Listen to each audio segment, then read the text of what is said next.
Hi all, I'm back with another worksheet. It's very simple.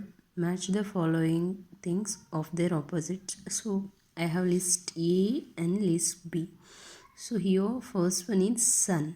Sun represents daytime, right? So here its opposite I see moon. So night time. Day and night are opposites. Likewise, a full glass of water. So here I have seen empty glass of water. It's happy and sad. Hot tea, cold ice cream. Big hat, small hat. Long candle, short candle. Big ball, small ball.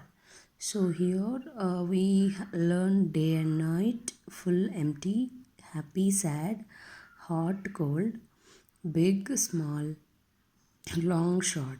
So 5 sets of opposites we can learn through this simple worksheet. So I am matching like this.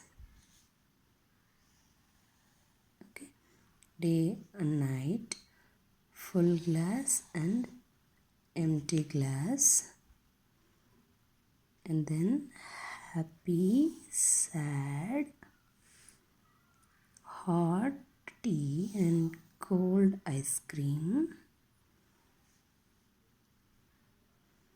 and this is big, small, long candle and short candle, big ball, small ball. Like this, kids can learn 5 or 6 sets of opposite words with this. Thank you.